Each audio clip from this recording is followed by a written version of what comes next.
So, welcome to the Digital Maddie Show with your host and those Miithyl. As you all know, this podcast is primarily made for solopreneurs, artists, and coaches who wants to build their business digitally. And I am over here with 15 plus years of business experience, and I create more content related to content creation, personal branding, as well as digital marketing. And I invite many entrepreneurs and experts on this particular show who resonates the same mission like mine. Today we have an amazing guest on our show, and the best part is I am a big fan of his work, his art, and I'm crazy for the concepts and the things that he always bring on the table. So before I bring him onto the stage, let me introduce him. So he is primarily the one who helps artists and creatives gain clarity, make money, and avoid burnout through artist coaching and free content. Trained as an illustrator, recorder, as well as a public speaker, and he has been coaching and leading teams for more than 15 years. So, without wasting much of our time, let's bring onto the platform like the person that I admire the most, Alejo, and it's my honor to have him onto the Digital Maddie Show. So, hi, Alejo. Hey, hey, Middle. It's such a pleasure to be with you today. Thank you so much for the invitation and for the nice words. Awesome. You deserve it. You absolutely deserve it. Thank you. Awesome. So, Alejo, why don't you introduce yourself and share your backstory with all of us? Yeah, yeah. As he said, my name is Alejo. It's short from Alejandro, in case you were wondering where that comes from. I am originally from Costa Rica. That's where I was born and raised. Tiny country in Central America.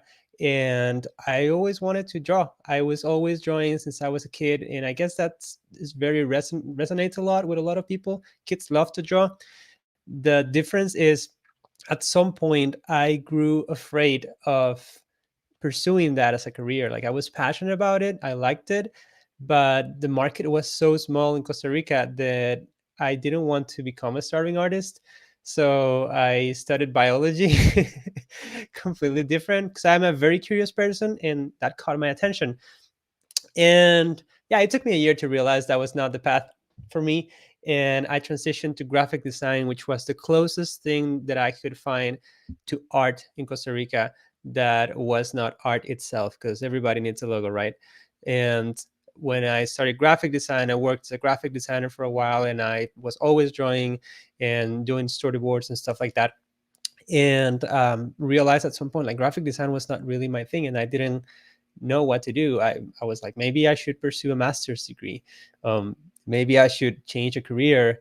One thing was clear to me, that I needed to get out of the country. I needed to experience a change of environment, a change of context, and get myself exposed to other people that could, like, influence me, that I could also help with my background.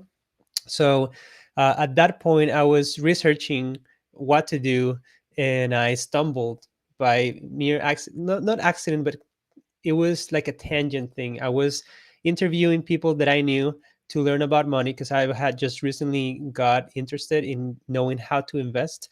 I didn't know that was a thing. And I interviewed this person, and we had a conversation 101. And after the conversation finished, he was like, okay, so I'll see you next week. And I was like, wait, what? It was just like, yeah, we can just keep talking. And he mentored and coached me for about 2 years and was the most influential pinpoint or stage, I would say, in my 20s. Because after that, everything just came to focus. I didn't really know what direction to take. I just knew it was some sort of area on a master's degree. And I ended up clarifying exactly what I wanted to do. And not only, as an artist, but also as a person, like my goals as a human in general. And that led me eventually to come to the United States to do a master's degree in illustration, where I graduated. I met the love of my life, got married, and have been living here ever since, working as an illustrator and then as a graphic recorder, and now a creative lead at a company called the Sketch Effect, and now doing just coaching. I've been doing coaching since I was in my early 20s. I don't remember exactly the year, but I've been coaching groups and people one-on-one. And now I was like, okay, I've been doing this just, for the fun of it, because I love to help people. And I think it's time for me to make this into a business, because what I bring to the table is really valuable. So that's how my journey ended up right now, with all these skills that I gathered. And I'm loving it. I'm absolutely loving it. So I'm happy to share this today with you guys. Awesome. Thank you, Alejo. And everyone, you should follow him on Instagram. The way he creates content, like, it just creates some. It makes you mesmerize, and just makes you go into that flow. And don't forget to also subscribe to his newsletter. Every mail that you receive in your inbox, it's gonna be like boom, boom, boom, lots of golden nuggets, and trust me, they are awesome. And yes, since I'm a big fan of him, so definitely I will be, constantly talking about that. But all right, let's move ahead. And okay, so Alio, that's I can say a wonderful story, and definitely I wish you the best for more amazing things to be, tick mark in your journal. But I can understand that, me also being a creative artist, so many a times we, try to have, like we get a lot of challenges. So what were your main challenges in your creative journey, if you'd like to, share a bit about it? Yeah, yeah. The main challenge originally, as I mentioned, was trying to find what to even do with my life, in my career, because I was serving at a youth group for most of my 20s, and I was pouring my energy, my time, my love, everything into those guys. Like, it was an amazing experience. And at that time I was like going to any sort of workshop, any sort of seminar, any sort of certification that I could get myself into to learn how to help people. I got into that. And I was at that point also, studying in studying graphic design. So even after I graduated, I kept working with these people and teaching them and coaching them. And the challenge became when I realized, okay, I'm a professional now. Like, I graduated, I have a degree, I know how to do work, but I am pouring my entire self and energy into something that is volunteering. So i was I was in a conjunction, intersection in my life, in which it was, I want to keep doing this thing that I'm passionate about, but I also need to make things that are important. It's not that I was not passionate about, doing a career in art. I mean, I wasn't as passionate necessarily in graphic design, but it was still something that I enjoyed in a way. But I wasn't pouring myself into that, so I wasn't growing as a professional, which was a very bad thing, because you know you need to get out of your parents' house at some point, or make your own money at least, so that you can be sustained, or you sustain yourself. So at that point, the challenge for me was just this fear to actually give my all to the career that I had committed to, or that I said that I wanted to commit to. Part of the reason why I had that fear was because I wasn't completely sure that graphic design was my thing. Um, well, I was very sure that I didn't want the environment, like, to live in an environment of an agency, because I had worked in an agency and I didn't enjoy that experience. It wasn't great. I learned a lot, but it was very, very it was very demand, very it took a toll. Let's say that. Um, so the biggest fear initially, the biggest challenge initially, is just fear, and this is something that everybody struggles with. Where should I go now? What should I do? What if I make the wrong decision? What if I make the right decision and then I realize, um, along the way, that it was the decision that I wanted to, but it wasn't the right one. You know, so passing through that fear, um, part of it is just this sense of not having clarity, of not knowing, not having a sense of certainty. And in reality, we don't have certainty in life. Like, we cannot be 100% of what's going to happen in the future, because we're not gods. We are not omniscient. We just know so far to where our eyes can actually get, but we can have imagination to project the direction where we want to go. And that's the thing. It's not the certainty what takes away fear. It's just the clarity on a direction of where you're going to go. So when I got with this, excuse me, when I got with this coach, with this mentor who clarified that and allowed me to see clearly a timeline that made sense, and some action steps and some deadlines that I needed to achieve in order to fulfill my goal, then that just got me into a momentum that I hadn't experienced before. It was like, I know where my life is going and I actually want to go there. So I'm not going to stay here sitting on my couch, seeing how life passes by. So that was the first challenge. The second challenge came after I took my master's degree, because I poured myself into the master's degree again, and it was amazing, and I learned a lot. And I finally defined my style of illustration, and I knew which markets I want to hit, and how I want the path of my career to go. And then I was encountered by this possibility of doing graphic recording and sketch notes. That was something that looked appealing from a different, like a lot of points, things that I enjoy to do, like traveling and going to conferences and learning things, and being able to be in a good culture of people, and of course earning extra money, which actually it pays really well. So I was confronted by that because I have never done it, and it was a new skill that I needed to learn. And part of me felt like I was betraying my time in grad school. Like I had spent those 2 years really honing a skill that is very specific and very meticulous, and now I was going to do cartoons, which is not to put them down, but it's just a completely different way of approaching things and approaching art, and it's completely different style.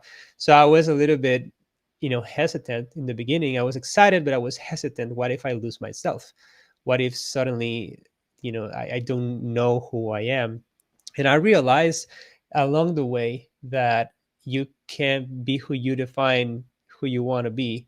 And the fact that you take a decision to move in another direction creates a different you, but that doesn't mean that you lost yourself. It just means that you reinvented or upgraded yourself.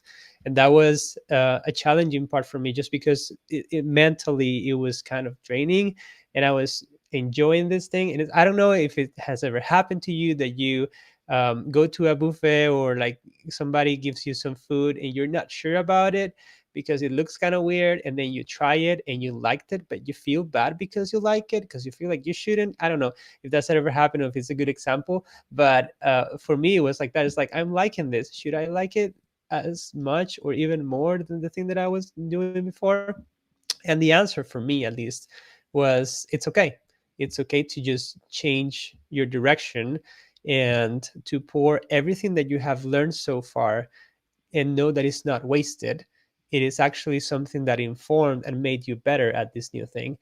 So I feel like that those have been like two main challenges that I've experienced in my career, as an illustrator, as a sketchnoter, and now as a coach. Is just, how does it work as a business? Because I've always done it either like privately or like volunteering, and running it as a business is a very interesting experience, and I'm enjoying it. It's also super challenging, which means that I enjoy it most, because I love challenges.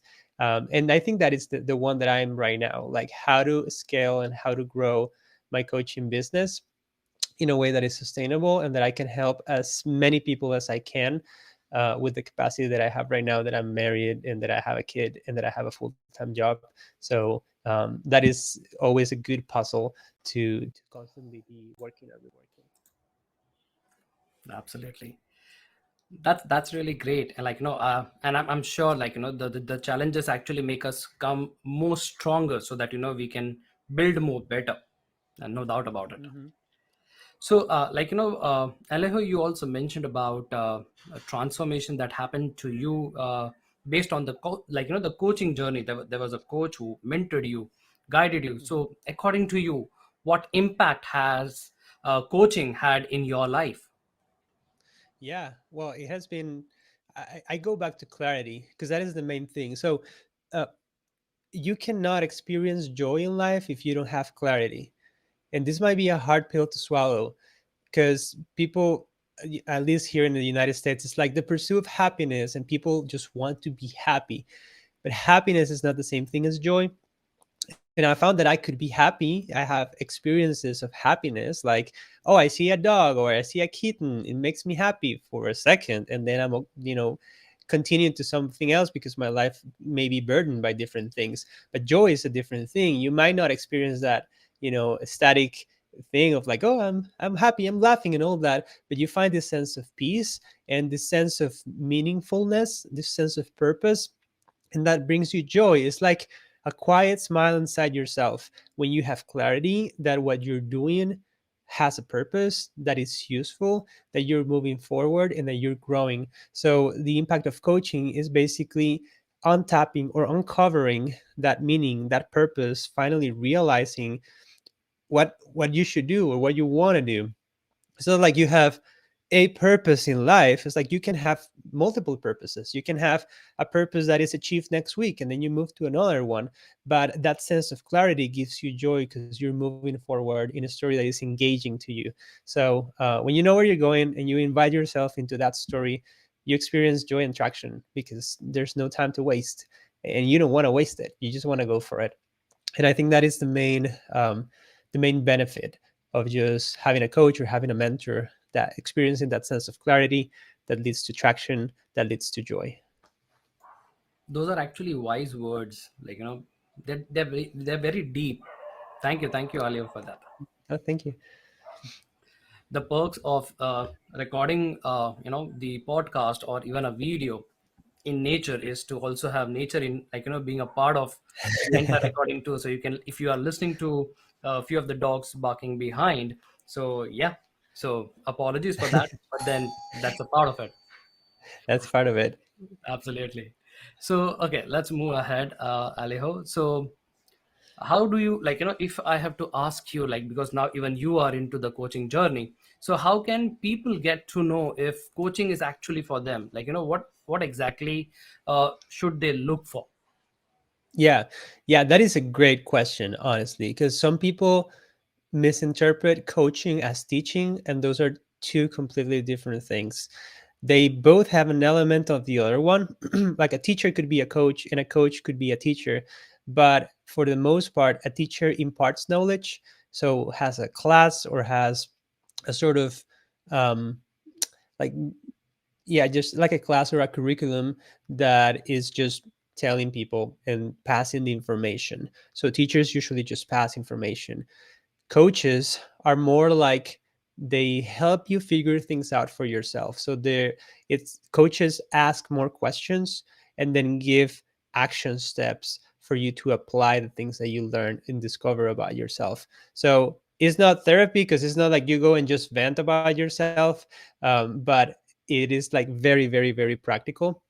And coaching is mostly necessary. What I would say is more useful if you're a professional or you want to start as a professional. Because if you're like in school so far, just like, you know, work your butt off to make an amazing portfolio, take advantage of your professors, take advantage of your teachers in the sense of like get all the feedback you can from them and ask a lot of questions.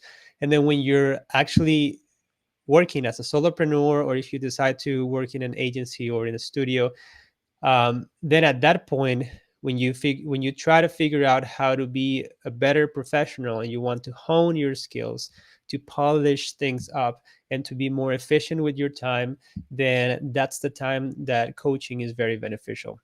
Because of course you have the resources to invest in one, because coaching is not cheap.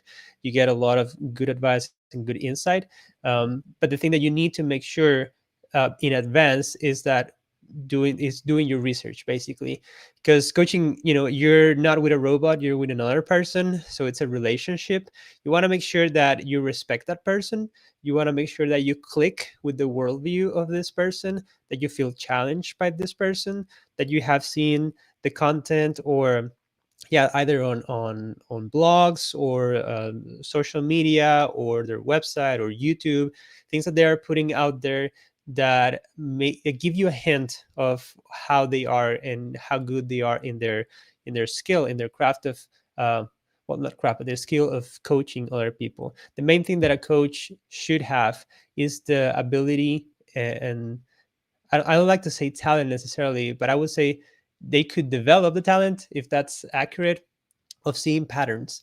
So I read this story once that caught me like in a very interesting way. So I don't remember the names exactly, but it was this guy in Silicon Valley, working with tech companies, and he had a daughter that was in a basketball team, and he was frustrated because every time he went to see them play, like she was, in early school, elementary school, I think, and they will always lose. And it's like, what is going on? Why do they always lose? And he realized a pattern. Being a tech guy that he was, he realized that every time that they would attack and miss a shot, they would immediately retreat to the defense. And he say, like, that doesn't make any sense. They're already in the area of the opponent. Why do they retreat and let them have this advantage? So he went and he started coaching them, even though he didn't know anything about basketball. He wasn't a basketball player itself, but he was able to notice the patterns and to notice the things that people were, the kids, the ladies, the girls were doing, so that he could train them to get better.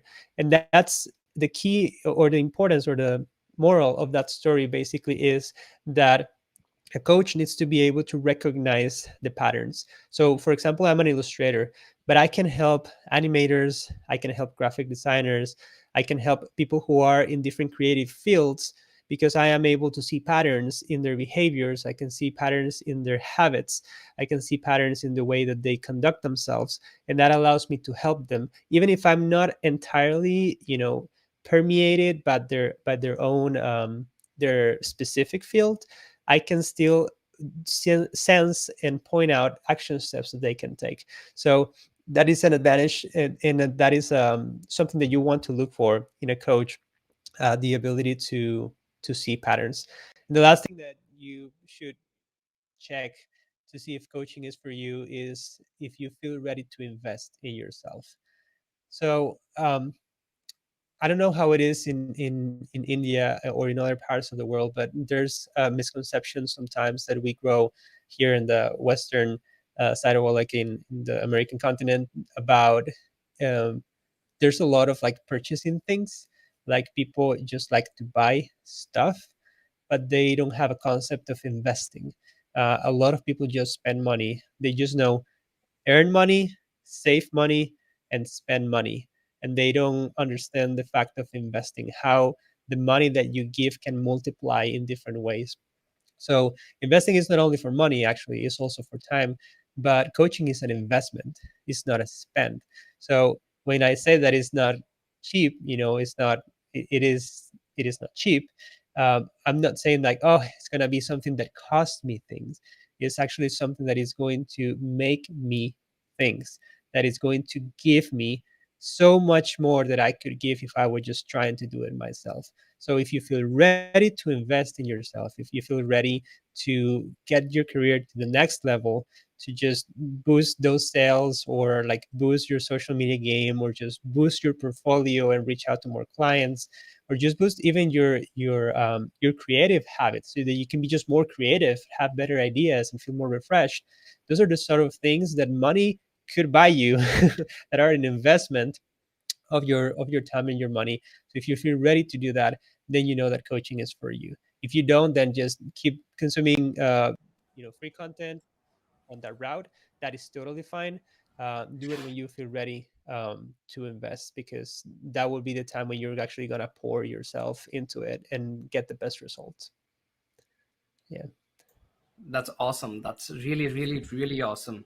And yes, that's, I think, again, wise words by a lovely coach, because the transformation that you are bringing to many people, we can see that, especially with respect to illustrators, graphic designers, and many other artists who somewhere, they are. Uh, they have their struggles as well as their wins, and you are giving them a proper roadmap and making them win on a daily basis. Awesome. Yeah, well, that's the idea. Super cool. So, Aliho, with this, we come to the end of the first phase of the podcast. And so with this, we come to the phase two of, this interview. And phase two is all about rapid fire round. So where I'm going to ask you 5 questions. And, I won't give you time to think. The first thing comes in your mind, that's going to be the answer. So Okay. are we ready? Yeah, let's do it. Awesome. So let me just zoom in a little bit, so make it a little intense. All right. Okay. So, Aliho, what's the number one thing that you would like to add in your bucket list for the year 2022? For the year 2022, I would like to add um, creating like a small community of people around my neighborhood. I just moved to a new house, so I don't know many people around here, and I would really love to be able to host just meetings, events, and have people just talk and share their stories here. I just love the concept of community. And the place where I lived before, I didn't know most of my neighbors. It was very isolating, and I definitely crave that right now. It's like I'm very excited to do that. Awesome. Lovely. So, okay. So we come to the second question, and second question is, who do you admire the most? Who do I admire the most? Oof, that is a hard one. I admire a lot of people for different reasons. So I will cheat in this one, and I will mention three people. The first one is my mom in general for the like how driven she was when I was like growing up. Like she basically sustained me for most of my life and was my biggest, still is, I think, one of my biggest cheerleaders and wise advisors. So I definitely admire her for that. Just, there's a whole backstory. She's like an immigrant and all that stuff. So yeah, I admire her for that. Then I admire my wife because she also has gone through some stuff in her life, and she's one of the most open-minded and like caring people that I know. Like she's capable of helping people, with all her heart, even if they don't give her anything in return, and that is like very very admirable.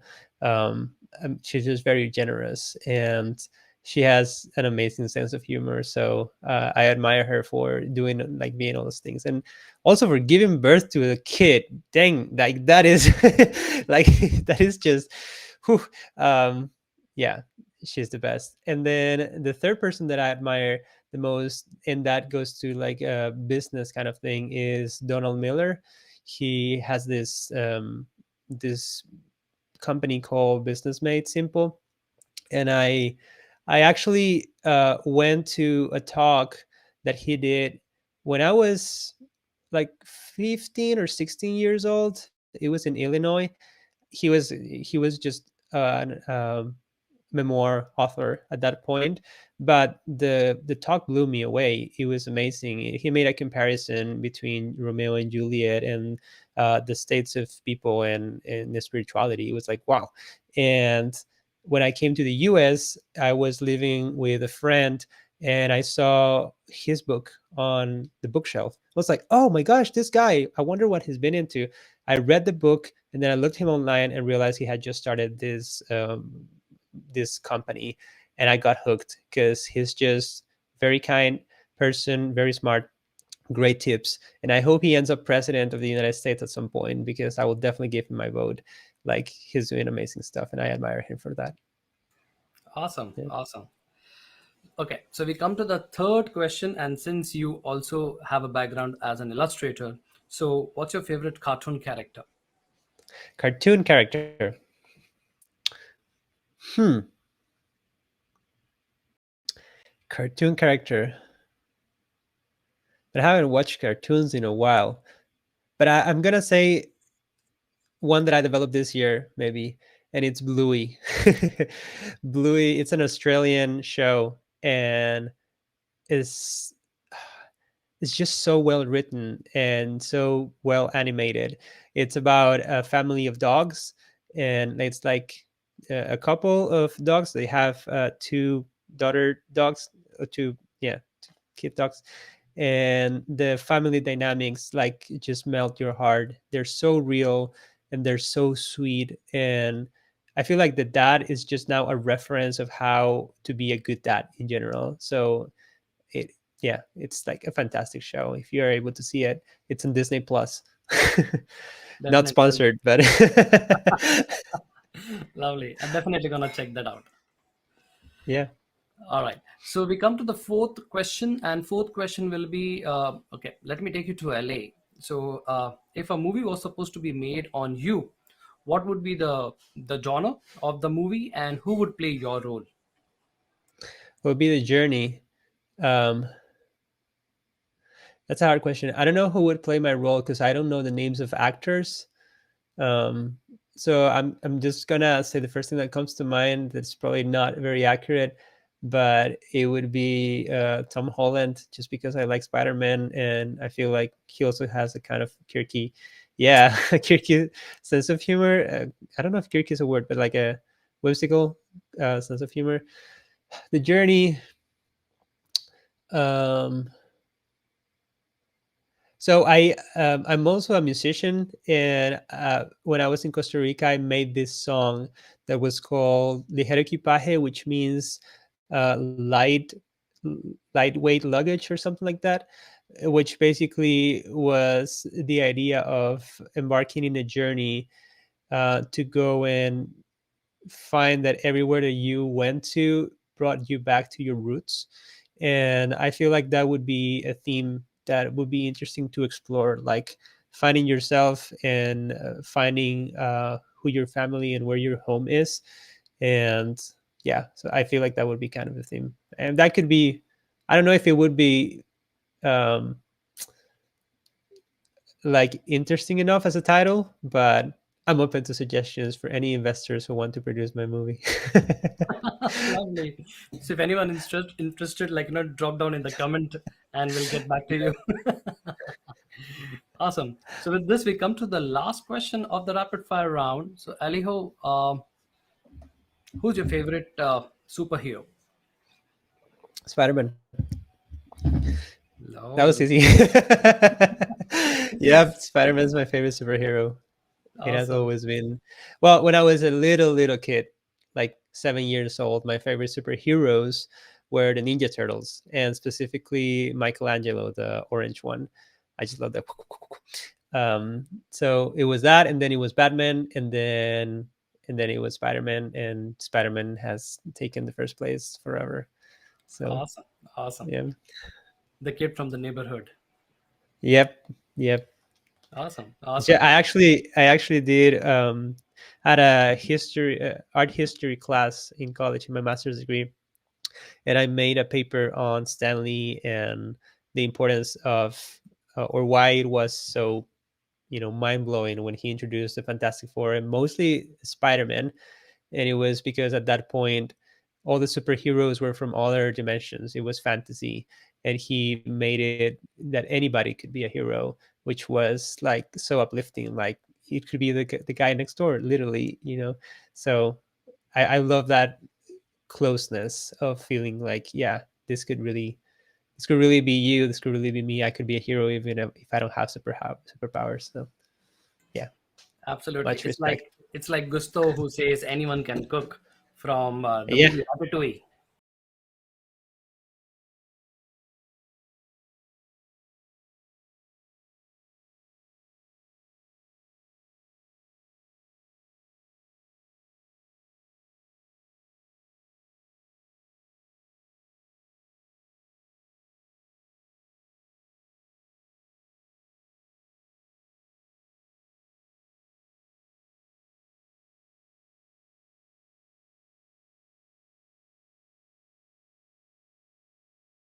An ear and attention that is exciting to hear it.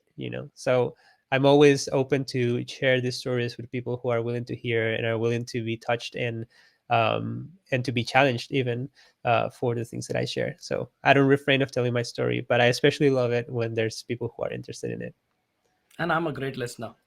it. Yes, you are. Awesome. So, Alia, all the people who are listening or watching this particular episode, if they want to connect with you, what's the best place and how can they be in touch with you? Yeah, so Instagram is my neighborhood. So if you're on Instagram, that's where you can connect with me. You can send me direct messages. I have a Twitter account that has cobwebs everywhere. I mean, I haven't done anything in there for a while. I haven't even checked, who's in there. So Twitter might not be the place. I started TikTok and I got bored by it. I have a LinkedIn account, which every 2 weeks or so I check it, but Instagram is definitely my neighborhood. Now if you want to like personally get like more in-depth things about what I share, then the newsletter would be the thing to do, like subscribing to my newsletter. And you can subscribe to my newsletter through Instagram. There's a link in the bio that you can just click and subscribe to the newsletter. I send one every Monday, every Monday morning. Well, every Monday, because sometimes for some people it's not the morning. And that would be the best place to get to know a little bit deeper about the things that I'm teaching and learning. And then follow me on Instagram and my website if you want to know more about the coaching services that I provide. So all of those are with Alejo Porras Art. So ALEJOPORRASART. So alejoporrasart.com, and at Alejo Porras Art on Instagram, and I think on LinkedIn too. I also have a YouTube, but it's also with cobwebs. So I'm just trying to focus on one platform. And yeah, you can DM me and I will answer you personally if you send me a direct message there. So yeah, looking Awesome. forward to meet new people. Awesome, awesome. So all the links are available below in the description. Do check it out, and I strongly, strongly recommend two things: follow him on Instagram and subscribe to his newsletter. Trust me, it's gonna be worth it. Thank you. Thank you. And well, I forgot to say, if after this interview you feel like, yeah, maybe I should give coaching a try, or maybe I just, at least see how it is. I do offer free coaching assessments. So you can schedule an assessment with me, and it's a half-hour call in which you get a sense of how my coaching methodology works. And I give you right away just some tips based on the things that you're needing to boost in your career, and you can decide from there if you're interested in pursuing either personal coaching like 101 or group coaching, that is the other service that I'm offering. So if you feel compelled and you feel like you want to give it a try, definitely schedule a free assessment with me so that we can get it started. I'll be happy to Awesome, help. awesome. Yeah. Thank you, thank you, thank you so much, Alia, for such amazing services and a support system, and definitely being a community man. Definitely, that's gonna be a huge, huge success. Okay, Thank you. I really do not want to end this particular episode. Like, I just want it to be continuously there, but we have our time constraints too. So before we Yeah. end this particular episode, Alia, what is that one message you would like to give to all our listeners? The one message that I like to give all the listeners is that you should pursue clarity so that you can achieve joy.